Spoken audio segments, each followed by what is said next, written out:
We're Northwest Family Services. We have been there Northwest Family Services has been in existence for 39 years.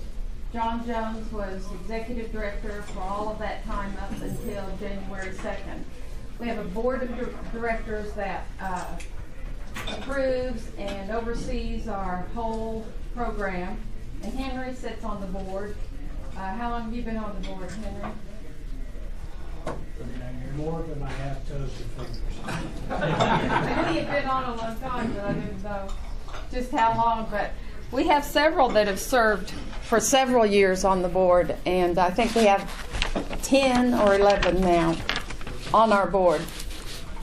We meet once a month, and they come in and we review any policy or anything new or any program we have that we feel like we need input on, and they review our financial position and make recommendations about how we can help ourselves. We're a nonprofit, so funding is always an issue.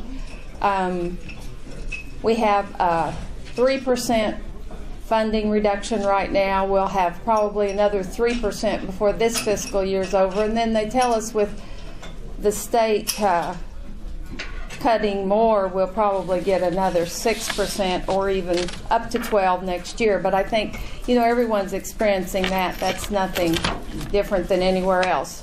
So what we're doing is trying to, watch it now so we have plenty of funding for our services later. And I'm writing grants.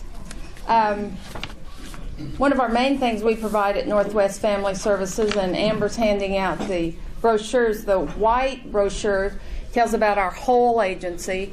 The other brochure she will talk about, it's our foster program. All of our programs in the white brochure are listed and talked about. I'll pick some of the bigger ones. Our individual and family counseling is one of our main services to the community. We work in Woods, and I know many of you know this, but we work in Woods, Alfalfa, and major counties. We have 4 LPCs, and as many things, as the economy is stressed harder and harder and goes down, we see more and more families and youth with issues, and so that brings need for it, brings it up in the community. So we have more and more demand of our counseling services, and they get spread thinner and thinner all the time. We work with youth and then their families.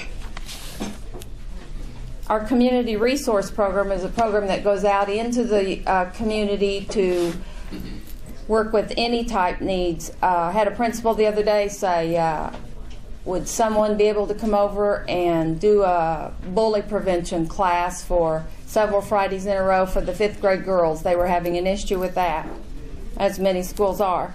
But, it's we try to see what needs are out there and then do that if we think we can help them out at all. We work mainly with schools.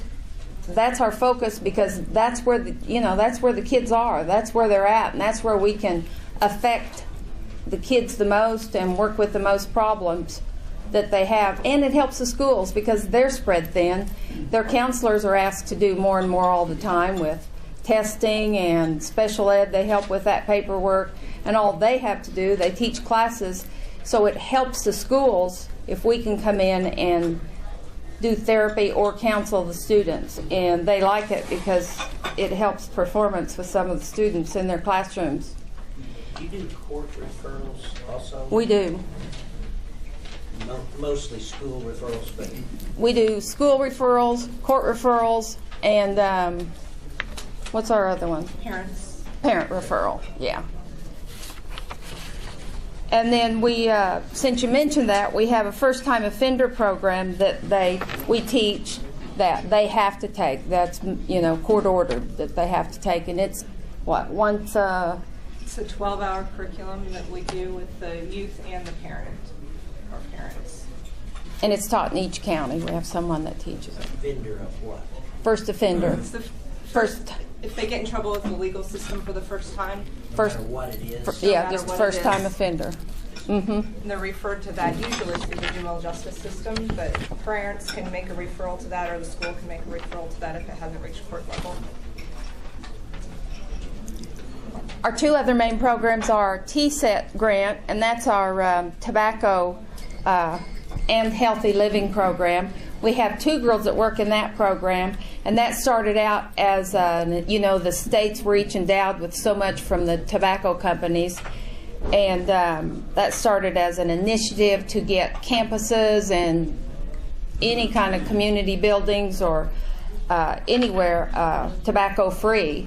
And since that began several years ago, they've added a health initiative to that. So they go out and work with, alternative ed classes or different programs in the high schools to encourage healthy nutrition.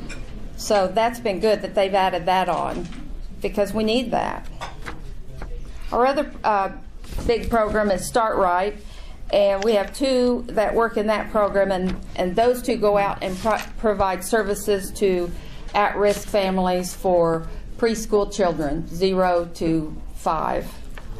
They go out to their homes, provide curriculum and instruction and how to do, anything they need, and resources. If they need help getting to the doctor, if they need diapers, whatever it is, there's lots of families that need that. So they go out to all 3 counties and work in that program.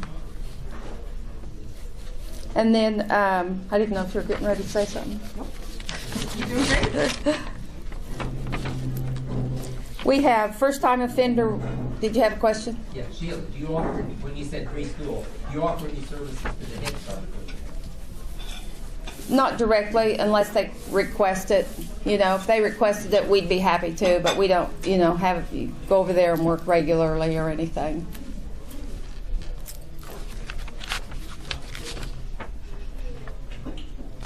We have done educational stuff for the daycare center and for Head Start, the teachers, just basic developmental stuff with them.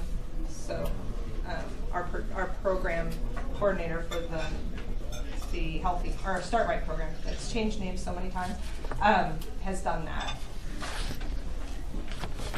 And then we do a parenting through separation and divorce curriculum for divorced families, parents. That's court mandated and they have to take that. So we provide that also. And then we do within my reach curriculum to, different, we could do it in the prison, we could do it at the drug rehab place in Winoka, and just different, anywhere that needs it. And it's a course that teaches how to build healthy and happy relationships. So it's a good course. And those are the main things we do at the agency. Does anyone have any more questions about it? What kind of budget do you work with? Well, our budget is made up of several different ways we make it up. We have contracts with the Office of Juvenile Affairs that helps our counseling program and our any classes that we go out and work with in the schools. So we have that contract. And then the course that you just mentioned, first-time offenders, then we have a contract with that, so we provide that if it's needed. So we have that with OJA also. Then the Start Right program, we have a contract with the state with that to provide that. It's called a grant, but it's a contract with the state. Then we have our private donations and contributions, and we have an RHY grant that helps support our counselors, and they go out and talk with different schools about runaway and homeless youth.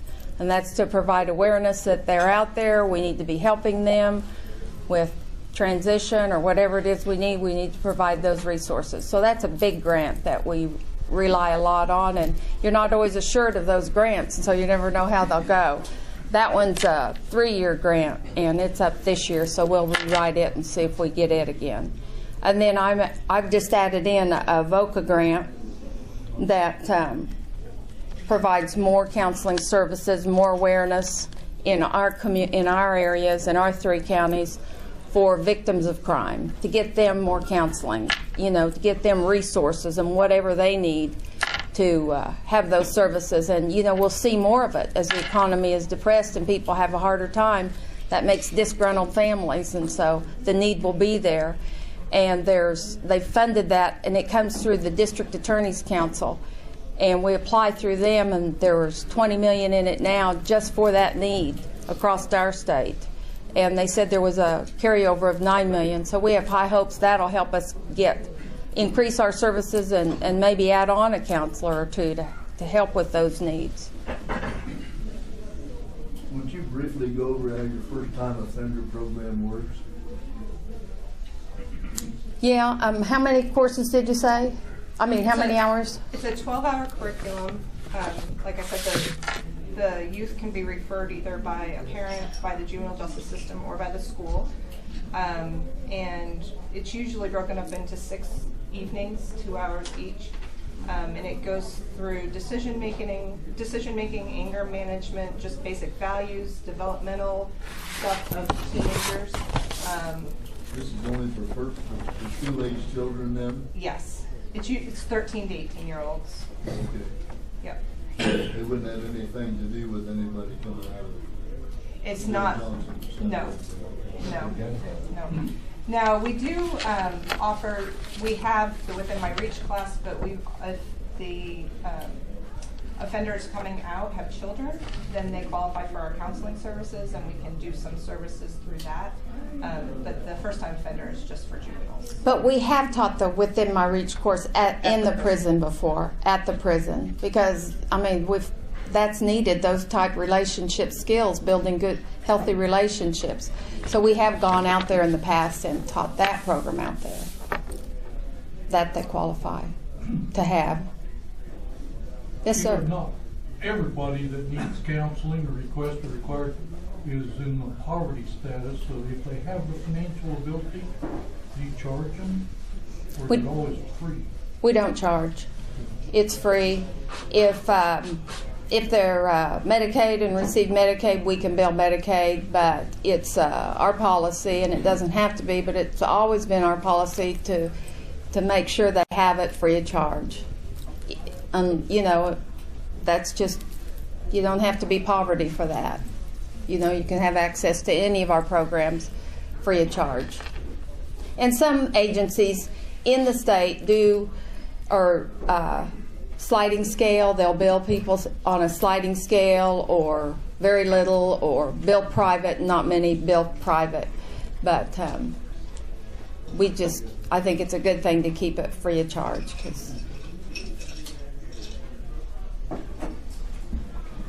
Okay, Amber's going to talk to you about foster care. So since the beginning of time, Northwest Family Services has had either a actual brick and mortar shelter or a host home program, where we actually take children into family homes for short periods of time. Last year we decided that our state as a whole was in a crisis with foster care, and that we could offer assistance in that also. So we took on a contract through DHS to be a provider for foster homes. So we offer now, as far as out-of-home placements, from short-term to long-term care, and they can be either DHS custody children, or they can be parental placements. So we've had situations like single mom, emergency appendectomy. I meet her at the hospital. She's signing consents for me to take care of kids until grandma can get here in a couple days. From teenager blows up with their parents, and instead of getting sent off someplace, they come into our care. We provide family counseling and figure out what's going to be in the best interest of that family moving forward. The foster care contract is DHS custody kids, and we are taking care of them at a more longer term instead of just the less than 30 days that our emergency host home families do. So that's kind of that program. With that, this year the state has significantly cut the budget for foster homes and foster care. They're no longer providing the clothing voucher when a child first gets removed. They used to provide a clothing voucher for those kids. Our car seat regulations have increased the number of years children need to be in car seats. and DHS is no longer providing those car seats to the families. So this year we applied and are currently, Northwest Family Services is the recipient of vacant funds for this first quarter. And those funds are going to support our host home foster care program and the Start Right that for the little kids that would go into the homes for. So one of the things that we're here to ask for is hopefully you guys will help support our banquet programs, not just for us, but for the other organizations that have been selected.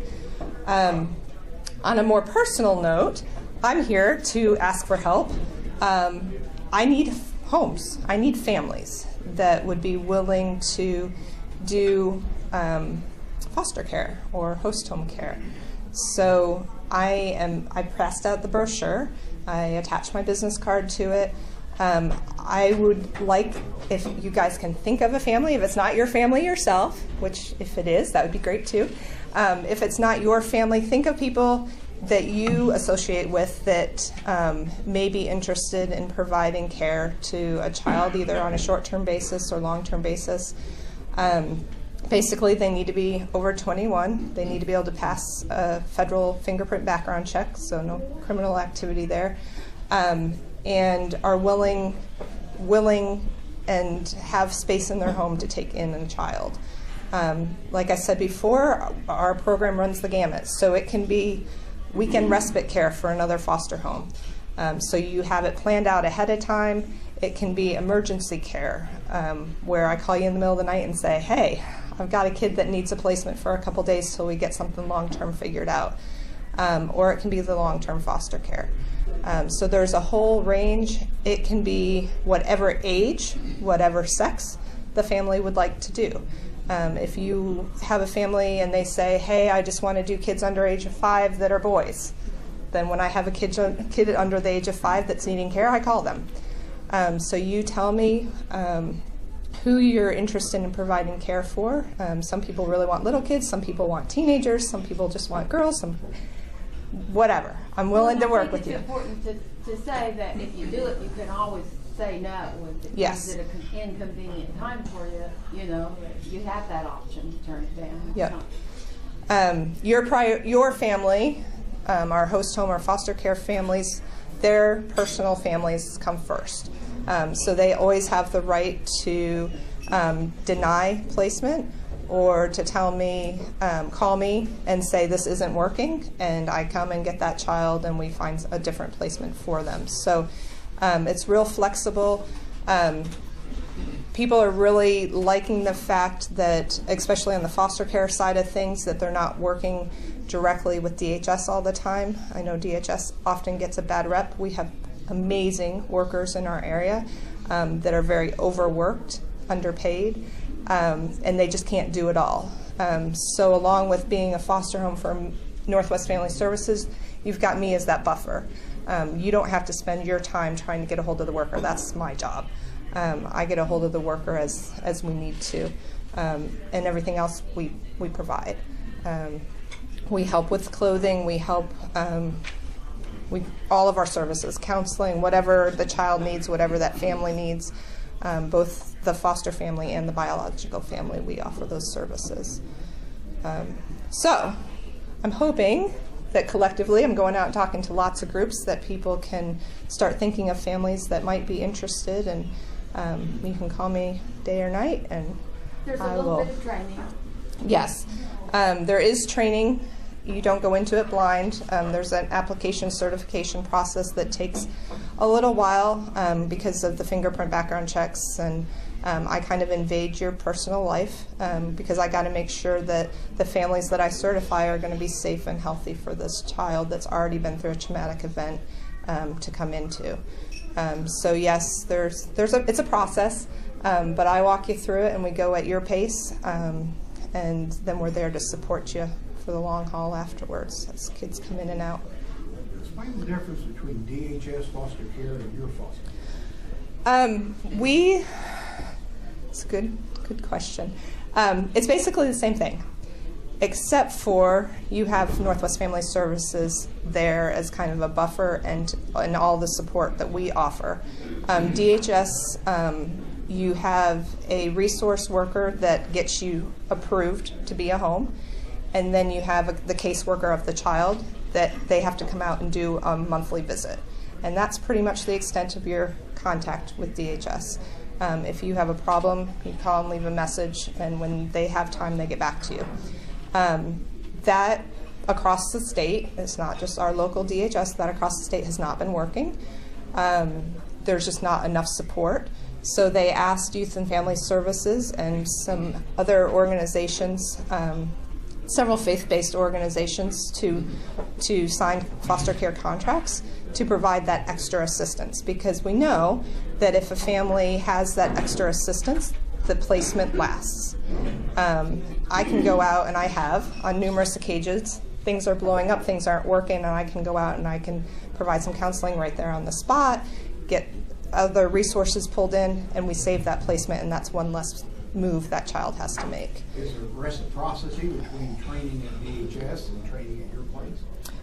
If you strictly want to do emergency care through our host home program, it's 12 hours of initial training and then 12 hours additional each year. If you want to do the traditional foster care, it's 27 hours of training to start and then 12 hours additionally. I fought really hard, along with several other people that have been doing host homes for several years, to get an online training, and DHS has finally approved that. So we can now do, instead of 27 hours in a classroom, we can actually do that online, and then I come out and do some additional, just walking you through, making sure you understood stuff with that. But yes, it's a chunk of hours, but we've gotten it to where it's feasible. Before it was very difficult, and that's part of the reason why we are short on foster homes in rural Oklahoma especially, is because we have a lot of people that are farmers that couldn't travel to Enid to do 27 hours of in-classroom stuff. So we've broken down a lot of barriers since they've offered it and expanded it to youth service agencies.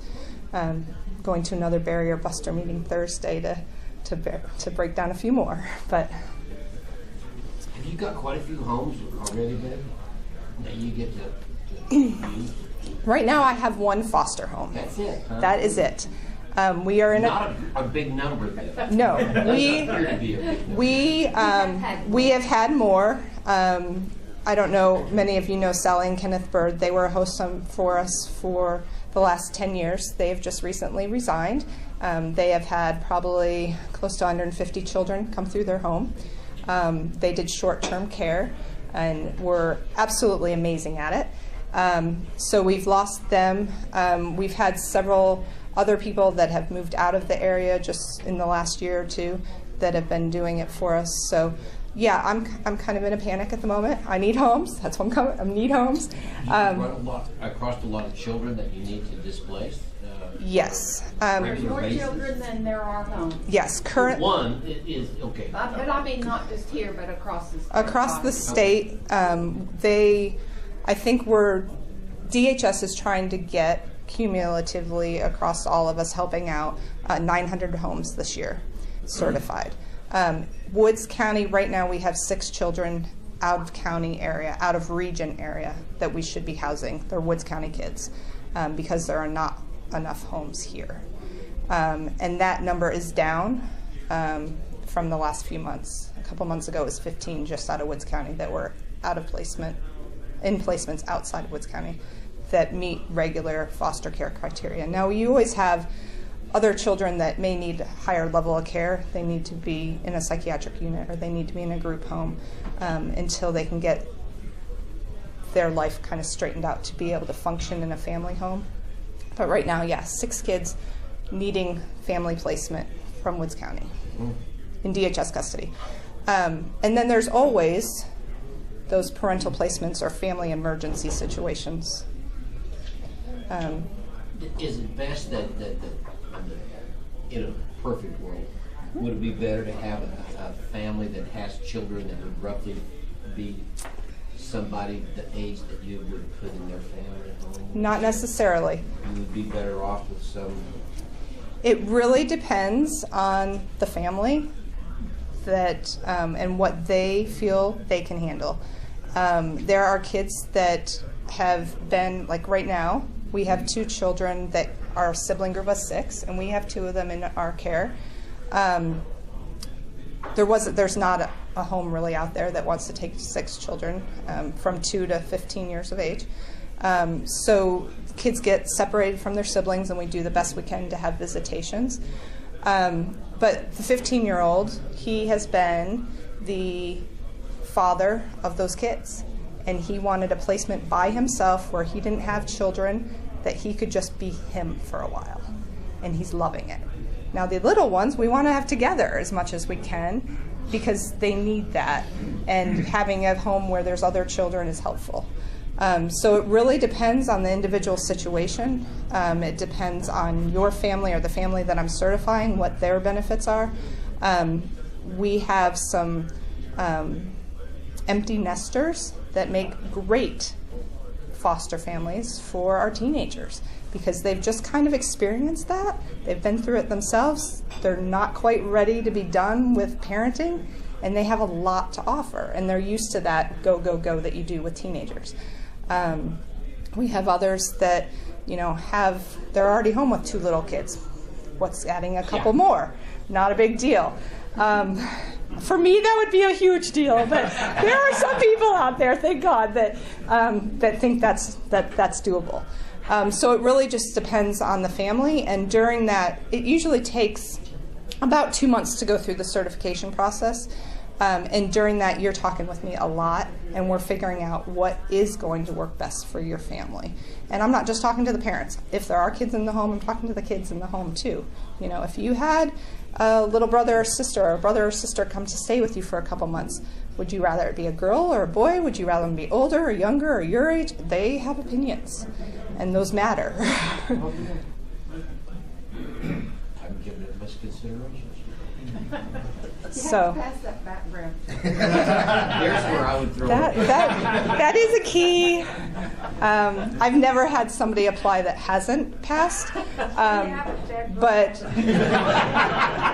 evidently across the state that happens quite frequently.